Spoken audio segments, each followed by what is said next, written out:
Fee reimbursement పథకాన్ని రద్దు చేసే ప్రయత్నాలను రాష్ట్ర సర్కార్ తక్షణమే విరమించుకోవాలన్నారు MP R Krishnaiah. Hyderabad Basheerbagh press club లో నేతలతో సమావేశమయ్యారు.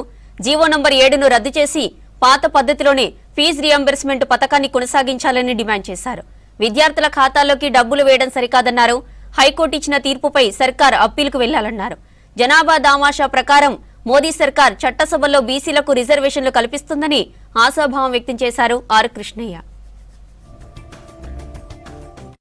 మా జోలికి వచ్చి మా జాతి పిల్లలు చదువుకోకుండా చేసే మీ కుట్రలను పటాపంచలు చేస్తావు.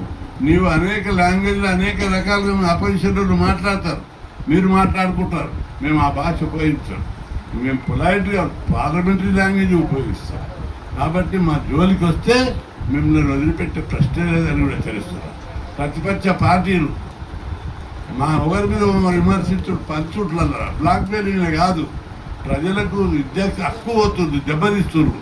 కాబట్టి ప్రభుత్వం తెగించి పోరాడడానికి ముందుకు రాదు. విద్యార్థులు ఇప్పటికీ 8 మంది చచ్చిపోయారు.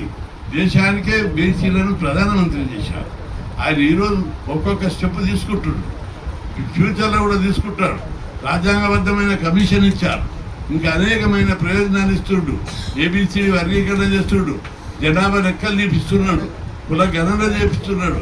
ఇవన్నీ వచ్చినాక చట్టసభలో రిజర్వేషన్లు వస్తాయి, జనాభా ప్రకారం రిజర్వేషన్లు వేస్తాడు. ఈ విధంగా ప్రధానమంత్రిని కూడా నువ్వు భరించలేకపోతున్నావు. కాబట్టి ప్రధానమంత్రి జోలికి వస్తే మసి అయిపోతావు. కానీ ఇక్కడ మా విద్యార్థుల జోలికి వస్తే నిన్ను మాత్రం వదిలిపెట్టామని 50 ఏళ్ళ నుంచి నేనే కొట్లాడుతున్నాను. హాస్టల్ పెట్టాలని కొట్లాడినాం, దేశంలో ఎక్కడ హాస్టల్ పెట్టాను. మంచి ఎడ్యుకేషన్ కోసం గురుకులాలు పెట్టాలని కొట్లాడినాం. ఎస్సీ ఎస్టీ బీసీలకు మైనార్టీలకు దేశంలో ఎక్కడ లేని విధంగా ఈయనే ఉన్నాయి గురుకులాలు.